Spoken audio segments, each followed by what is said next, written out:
Hello guys. അപ്പോൾ നമ്മളൊക്കെ കുറച്ച് ദിവസങ്ങളായിട്ട് ന്യൂസിൽ കേട്ടുകൊണ്ടിരിക്കുന്ന ഒരു കാര്യമാണ് ഒരു യൂത്ത് കോൺഗ്രസ് പ്രവർത്തകനെ പോലീസ് അകാരണമായിട്ട് മർദ്ദിച്ചു എന്നുള്ള കാര്യം. ഇന്നും അതുമായിട്ട് ബന്ധപ്പെട്ട ഒരു സമരം എനിക്ക് തോന്നുന്നു കാസർഗോഡാണ്. അതും ഒരു സംഘർഷത്തിലാണ് അവസാനിച്ചത്. ആ ദൃശ്യങ്ങളൊക്കെ ന്യൂസിലൂടെ പുറത്തു വന്നിട്ടുണ്ട്. ഇതിന് മുന്നേയും വേറൊരു ഒരു ആളോട് എന്താണ് പോലീസ് ഇത്തരത്തിൽ അകാരണമായിട്ട് മർദ്ദിച്ചു എന്ന് പറഞ്ഞിട്ട് ഒരു ന്യൂസ് വേറെയും കേട്ടിരുന്നു. അതുപോലെ തന്നെ ഇന്നിപ്പോൾ ഒരു ആരോപണം വന്നിട്ടുണ്ട് പോലീസിനെതിരായിട്ട്.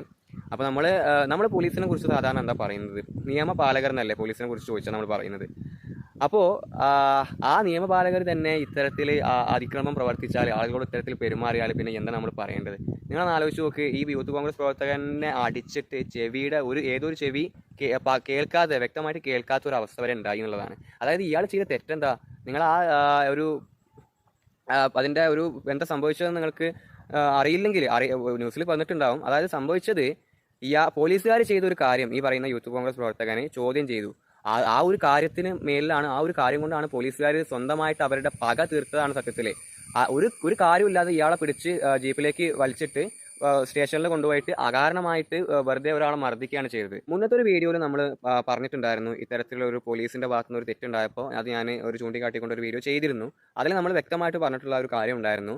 അതായത് നമ്മുടെ നാട്ടിൽ നല്ലവരായ പോലീസുകാരുണ്ട്, അതേപോലെ തന്നെ ഇത്തരത്തിലുള്ള ചില സ്വഭാവമുള്ള പോലീസുകാരുണ്ട്. അപ്പോൾ ഇവരൊക്കെ യഥാർത്ഥത്തിൽ ഇത്തരത്തിലുള്ള നല്ല പോലീസുകാർക്ക് പോലും അപമാനം വരുത്തി വെക്കുന്ന രീതിയിലുള്ള പ്രവർത്തികളാണ് ഇവരുടെയൊക്കെ ഭാഗത്ത് നിന്ന് ഉണ്ടാകുന്നത്.